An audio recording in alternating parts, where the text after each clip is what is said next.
একমাত্র মেয়ের জামাই মুহাম্মদ ইবনে কাসেম রাহমাতুল্লাহি আলাইহি, এই ওনারে দিয়া এরপরে এই সিন্ধু দেবল রাজাকে পরাজিত করে ওই বোনকে জেলখানা থেকে উদ্ধার করছে এবং এই হিন্দু রাজার এলাকায় কালেমার পতাকা উড়াইয়া দিছে।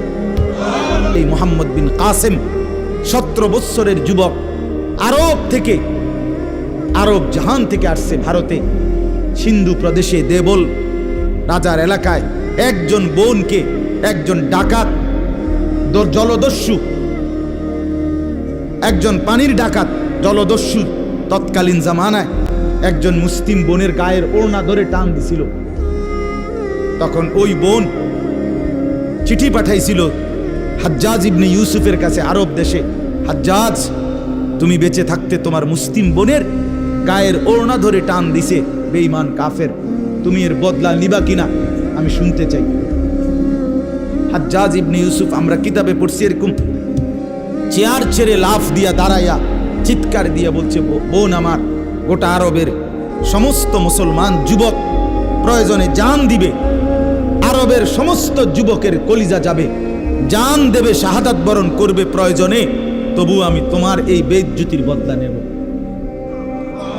3 বার সেনাবাহিনী পাঠাইছে সে, 3 বার। প্রথম 2 বার পরাজিত হইছে মুসলিম বাহিনী, তৃতীয়বারে নিজের একমাত্র মেয়ের জামাই মুহাম্মদ ইবনে কাসেম রাহমাতুল্লাহি আলাইহি, এই ওনারে দিয়া এরপরে এই সিন্ধু দেবল রাজাকে পরাজিত করে ওই বোনকে জেলখানা থেকে উদ্ধার করছে এবং এই হিন্দু রাজার এলাকায় কালেমার পতাকা উড়াইয়া দিছে। হ্যাঁ, সেখান থেকেই এই ভারতীয় উপমহাদেশে মুসলমানদের যাত্রা, ইসলামের সূচনা। এক বোনের ইজ্জতের জন্য ধর্ষিতা হয় নাই, কাপড় টান দিছে কেন? খলিফা মুতাসিম বিল্লাহ, এক ইহুদি খলিফা মুতাসিম বিল্লাহ, মুসলমানদের একজন খলিফার নাম উমাইয়া খলিফা, ওনার আমলে একজন মহিলা ইহুদিদের এলাকায় গেছিল বাজারে, পর্দানসীন বোরখাওয়ালা নারী। ওই ইহুদি, দুষ্ট এক ইহুদি ওই মহিলার পিছন দিক দিয়া, বোরকার পিছনে কৌশলে পিছন দিক দিয়া গোপনে এমন এক রশি টান বাঁধছে। রশি বাঁধ দেওয়ার কারণে মহিলা যখন সামনের দিকে আগাইছে তখন এই রশির টান লাগাতে মহিলার বোরকা উঠে গেছে উপরের দিকে সামান্য, উনি পড়ে গেছে।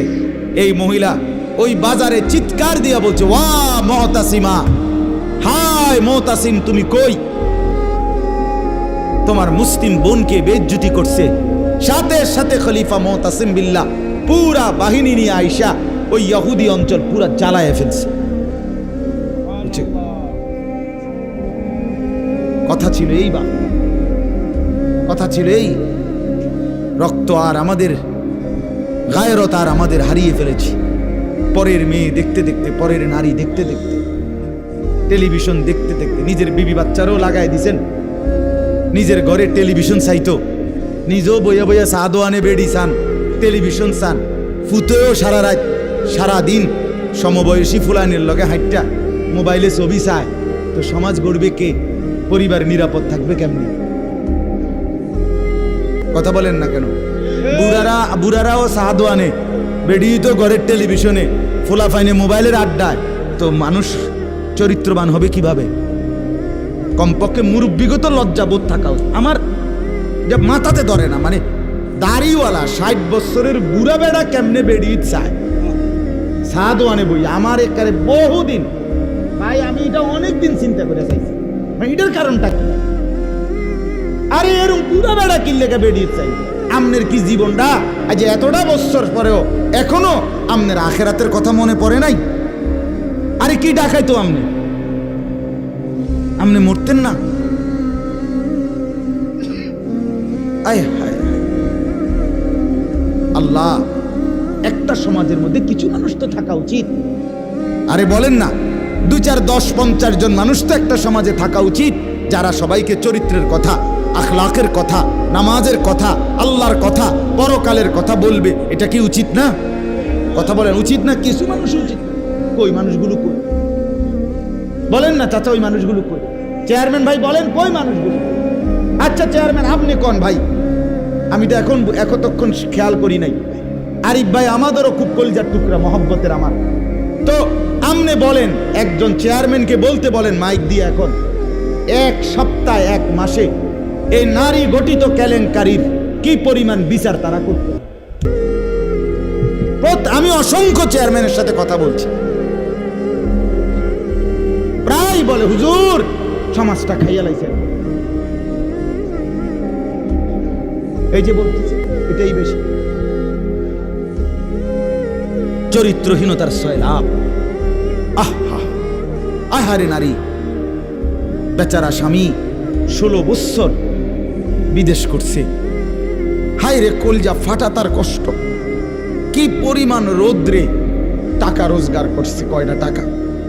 আমি তো সৌদি আরবে যে কয়বার আল্লাহ নেওয়ার তৌফিক দিছে, হজ উমরায় গেছি অন্য কোনো কারণে না, প্রতিবারই দেখছি বাফ আহারে প্রবাসীদের কষ্ট কাকে বলে।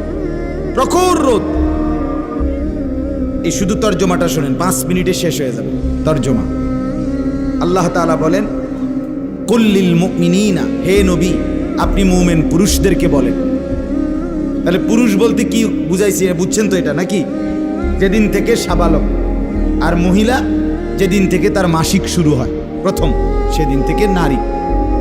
আল্লাহ বলেন হে নবী প্রত্যেক পুরুষকে বলেন ইয়াগুদ্দু মিন আবসারিহিম ওয়া ইয়াহফাজু ফুরুজাহুম, তারা যেন বাধ্যতামূলক 2টা কাজ করে। এক, ইয়াগুদ্দু মিন আবসারিহিম, তারা যেন তাদের চোখ নিচের দিকে নামায় ভিন নারী থেকে, নাজায়েজ দৃশ্য থেকে, যে জিনিস দেখার অনুমতি নাই, যেই ছবি দেখার অনুমতি নাই, যেই নারীকে দেখার অনুমতি নাই, তার থেকে যেন তারা চোখ নামায়। ওয়া ইয়াহফাজু ফুরুজাহুম, এবং প্রত্যেকটা মুমিন যেন নিজের লজ্জাস্থানকে হেফাজত করে। নিজের লজ্জাস্থান হালালভাবে অনুমোদিত ছাড়া, স্বামী স্ত্রীর পবিত্রতা ছাড়া অন্য কোনো ক্ষেত্রে নিজের লজ্জাস্থানকে হারামভাবে যেন ব্যবহার না করে। নিজের হাত দ্বারা কোনো অবৈধ কাজ যেন না করে, নিজে পুরুষ যেন কোনো অবৈধ নাচ না করে, ভিন নারীর সাথে যেন নিজের লজ্জাস্থানের জিনা বেবিচার, যেন অসভ্যতা অশ্লীলতা এমনটা যেন না করে। আল্লাহ বলেন যালিকা আযকা লাহুম, কি হবে এতে? আল্লাহ বলে এটাই হবে সর্বশ্রেষ্ঠ পবিত্রতা। এটাই কি বলেন না? সর্বশ্রেষ্ঠ পবিত্রতা। ইন্নাল্লাহা খাবীরুম বিমা ইয়াসনাউন, আল্লাহ বলে যত কৌশলে, যত ফন্দিতে, যত বুদ্ধিতে, যত সিক্রেটে, যত গোপনে তোমরা যে যাই করো, আমি আল্লাহ 100 খবর রাখি। আমার কাছে গোপন কিছু গোপন নেই।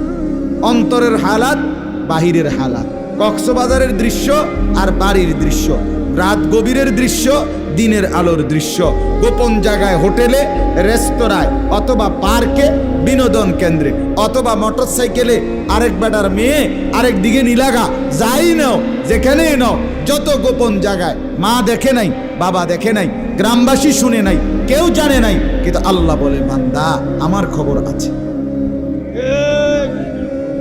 আমার থেকে আড়াল করতে পারবে না। অতএব চোখের হেফাজত, চোখের হেফাজত।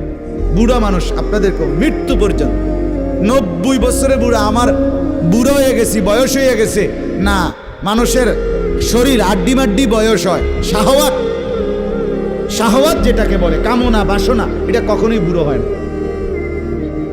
বুড়ো হয় না। হ্যাঁ, সোজা কথা, আমি খোলামেলা বললাম। শাহওয়াত কি হয় না? বুড়ো হয় না। এজন্য বালেগ থেকে বৃদ্ধ পর্যন্ত সবাই এই হুকুম।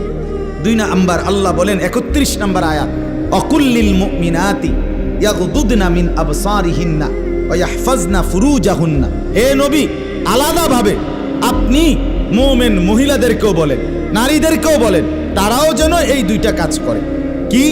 চোখ নামিয়ে রাখে, চোখ নামিয়ে রাখে।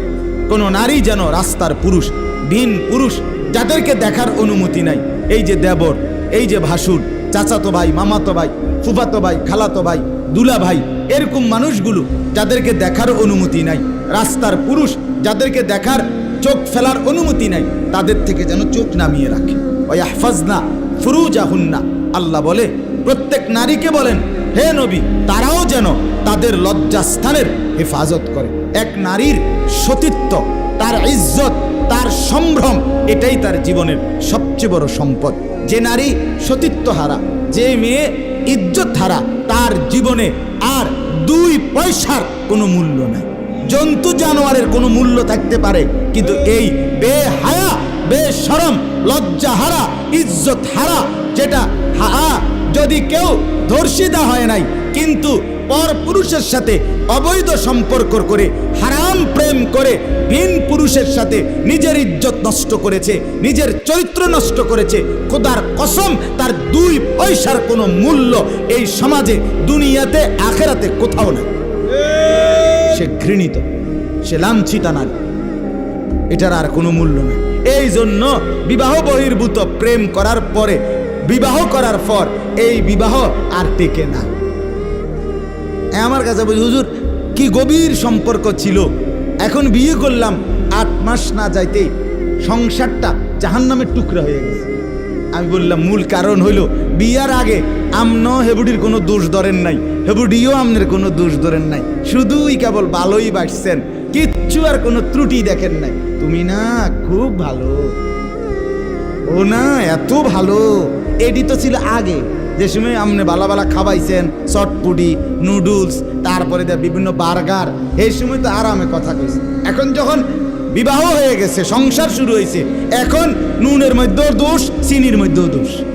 নুনও আগের মতো কড়া লাগে না, চিনিও আগের মতো মিঠা লাগে না। কথা বুঝেন নাই? এখন ভালোবাসা ঠুস। ভালোবাসা কি? এজন্য আল্লাহ বলেন, নারীকে বলেন নজর নামাইতে এবং নিজের লজ্জাস্থান হেফাজত করতে, বাকিটা অন্য কোনো দিন। আল্লাহ তাআলা আমাদের প্রত্যেক পুরুষ, নারী, যুবক, যুবতী, জওয়ান, বুড়ো প্রত্যেককে নিজের চরিত্রের সৌন্দর্যের জন্য চোখ দৃষ্টি নামানো এবং লজ্জাস্থান হেফাজত রাখবার তৌফিক দান করেন। আল্লাহ তাআলা কবুল করেন।